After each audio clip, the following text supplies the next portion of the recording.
मैं सबको एक बात कहना चाहता हूँ, ब्राह्मण सर्वोच्च था। नहीं, मैं नहीं मानता। क्या इसकी गारंटी ले सकते हैं जितने भागवत कथा पढ़ रहे हैं सबके अंदर वो योग्यताएं हैं? वो रिस्पॉन्सिबिलिटी नहीं है, वो रिस्पॉन्सिबिलिटी है कानून की। जिस राह पे तुम चल रहे हो बेटा, एक दिन पूरी तरह फंसोगे। तिलक लगाता हो, गायत्री माँ की उपासना करता हो, ढोंग करने से, ढकोसला करने से परमात्मा प्रसन्न नहीं हो सकते। अपने आप को सुरक्षित रखना चाहते हैं तो ब्राह्मण को सर्वोच्च आपको रखना ही पड़ेगा। ये सारे ज्ञानी थे। क्या ब्राह्मण ही सर्वोच्च हैं? आज इसी विषय को विस्तार से क्लियर करने के लिए हम आपके बीच कुछ आध्यात्मिक जानकारों के विचार लेकर आए हैं।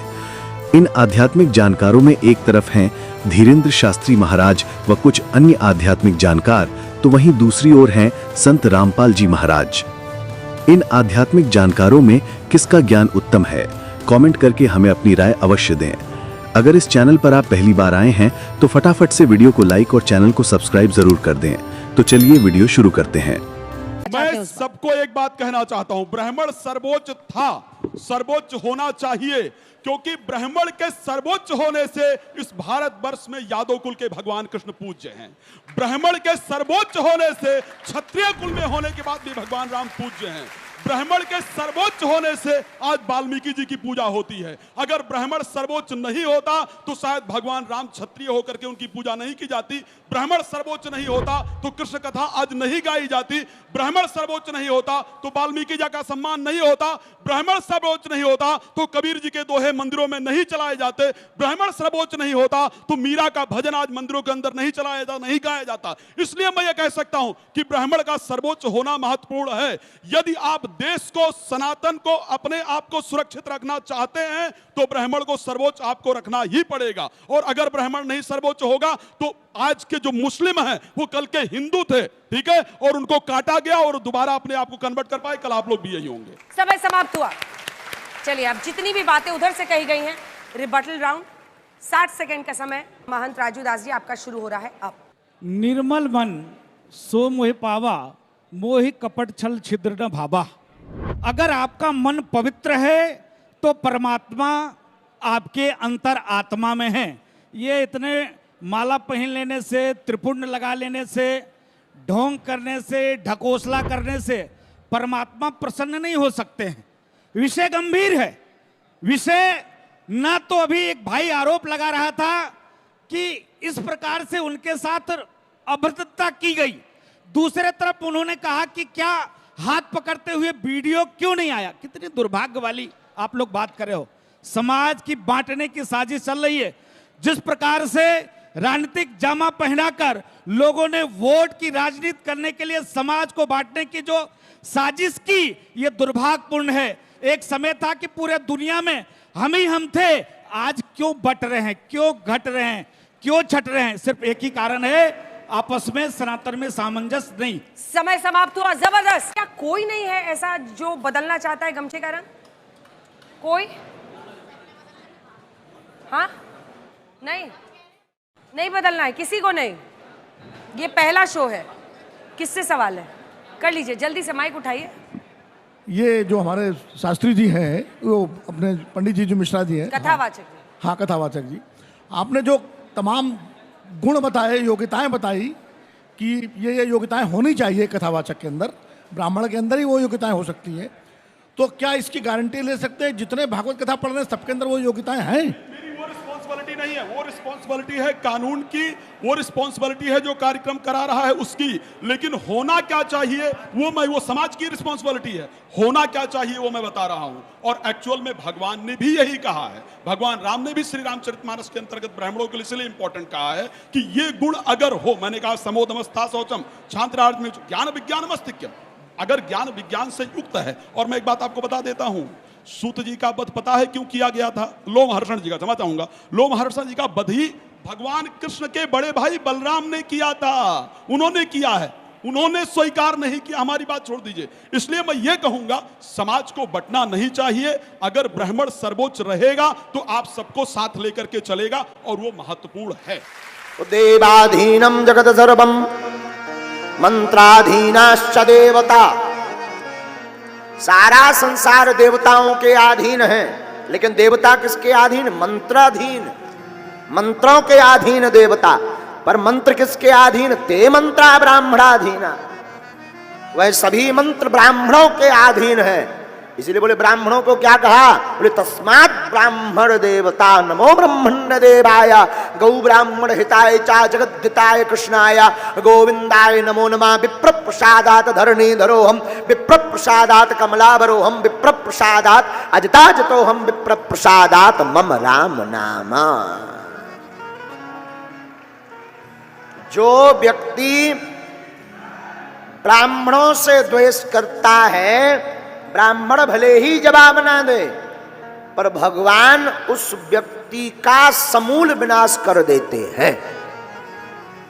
पर ब्राह्मण होना चाहिए। ब्राह्मण का मतलब ब्रह्म जानेति ब्राह्मण, जो ब्रह्म को जानता हो, तिलक लगाता हो, गायत्री मां की उपासना करता हो, यज्ञोपवीत धारण करता हो, शिखा रखता हो, ऐसे ब्राह्मण को ही ब्राह्मण कहा गया। हाँ, ते मंत्रा ब्राह्मणाधीना, ऐसे आचार्य ब्राह्मण से द्वेष करना समूल वंश का नाश होता है। ये हम नहीं कह रहे, भगवान राम जी भी कह रहे। विप्र वंश की अस प्रभुताई। दोस्तों, अभी आपने सुने इन सभी आध्यात्मिक जानकारों के विचार। आइए अब सुनते हैं संत रामपाल जी महाराज के आध्यात्मिक विचार। गुरु बिन काहू न पाया ज्ञान, जो थो था बुस छड़े किसाना। गुरु बिन वेद पढ़े जो प्राणी, समझे न सार रहे अज्ञानी। ये सारे अज्ञानी थे। इनका पिता ये सरपुरुष और सतयुग के ब्राह्मण, ये सारे अज्ञानी थे। इनको यथार्थ ज्ञान भक्ति का नहीं था, पूर्ण मोक्ष का मार्ग नहीं ज्ञान था, और ये वेदों से भी परिचित नहीं थे। वेदों को पढ़ें, वेद पढ़ें पर भेद न जाने, ये बाँचे पुराण 18। और फिर ये मंदिर बनवावे रहता है, ये भूल गए सिरजनहारा। अब देखो फिर वही गीता जी, वही देवी भागवत हम यहाँ पढ़ रहे हैं। ये है 6ठा स्कंद और 414 पृष्ठ। ये आपने पढ़ लिया कि राजन ये निश्चय है कि सतयुग में ब्राह्मण वेद के पूर्ण विद्वान थे। उनके द्वारा निरंतर भगवती जगदम्बा की यानी दुर्गा की आराधना होती थी। भगवती का दर्शन करने के लिए वे उनका मन सदा ललायित रहता था, और प्रत्येक गांव में शक्ति का मंदिर का उद्घाटन हो, इस विषय की उनके मन में बड़ी उत्सुकता थी। और इसी पृष्ठ पर 31 कॉलम में साथ की साथ धर्म की यही स्थिति थी, यानी कलयुग से पहले के तीनों धर्मों की स्थिति बताकर फिर कलयुग की बताई है। धर्म की ये स्थिति त्रेता में रही, परंतु कुछ ह्रास हो गया था। सतयुग की जो स्थिति थी वह द्वापर में विशेष रूप से कम हो गई थी। राजन, उन प्राचीन युगों में सतयुग, त्रेता, द्वापर में जो राक्षस समझे जाते थे वे कलयुग में ब्राह्मण माने जाते हैं। अब ये वर्तमान के ऋषि, मैं ऋषि, ये दानंद कैसे नकली, ये दानंद भी ब्राह्मण था। और ये ब्राह्मण नहीं होते जो मजदूरी अपना किसान का काम करते हैं, खेती करते हैं या कोई और, ये ब्राह्मण नहीं। ब्राह्मण जो गुरु पद पर होते हैं, जो ऋषि पद पर होते हैं, उनको ब्राह्मण कहते हैं। तो ये कलयुग के ब्राह्मण तो ये बताया गया तो राक्षसों के तुल्य थे। सतयुग, त्रेता, द्वापर में जो राक्षस हुआ करते उससे तो आज के ब्राह्मण हैं। अब दास नहीं कह रहा, इनका इतिहास कह रहा है। ये देखिए 6ठा स्कंद 414 पृष्ठ शंकसी देवी भागवत पर फिर पढ़ लो एक बार। उन प्राचीन युगों में जो राक्षस समझे जाते थे वे कलयुग में ब्राह्मण माने जाते हैं, क्योंकि अब के ब्राह्मण प्राय पाखंड करने में तत्पर रहते हैं। दूसरों को ठगना, झूठ बोलना और वैदिक धर्म कर्म से अलग रहना कलयुगी ब्राह्मणों का स्वाभाविक गुण बन गया है। पुण्यात्माओं,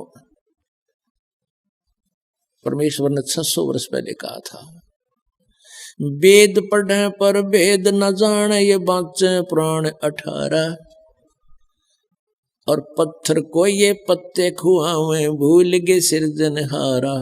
वेद पढ़े, भेद नहीं जाने, अरे ये बात पुराने ठहरा और कह खेगा पता नहीं, लेकिन पुराणों में क्या लिखा हुआ है। ब्रह्मा जी अजरो अमर है, सर्वेश्वर है, महेश्वर है, इनकी कोई माता पिता नहीं, यही समृद्ध शक्ति है और ये जन्मते मरते नहीं। और पुराणों में लिखा है ये जन्मते और मरते हैं, इनका तो जन्म और मृत्यु होती है। यही अपनी देवी पुराण आपको स्पष्ट करेगी। पुणात्माओं, जब तक हम अपने उन पवित्र सदग्रंथों से स्वयं परिचित नहीं होंगे तो हमारे अंदर जो जमा हुआ ये युगों युगों का लोक वेद या दंत कथा अटे नहीं, और इसके हटे बिना भगवान की रुचि बढ़े नहीं तो हमारी इन्हीं में आस्था पड़ी रहेगी।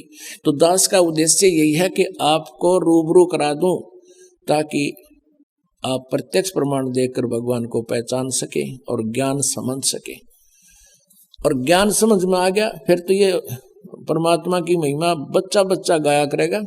और कोई भी नो कहेगा कबीर इज गॉड, अब तेनों क्या छोड़ किसने कबीर गॉड बना दिया, देख लो भाई, सुन लो, उस कबीर दानक न भगवान बतावे। यानी 1000 लाख करोड़ आदमी ये कहने वाले मिलेंगे।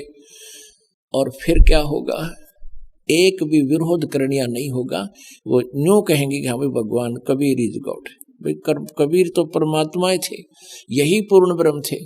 तो उस स्थिति में आने के बाद फिर हम केवल आप जी को परमात्मा के वो ज्ञान महिमा कोड वर्डों में भी सुनावांगे तो भी समझ में आवेगी आपके, और आनंद और अधिक होगा। तो उसके लिए ये खेत तैयार किया जा रहा है, ये फील्ड तैयार किया जा रहा है, सदग्रंथों को रूबरू किया जा रहा है।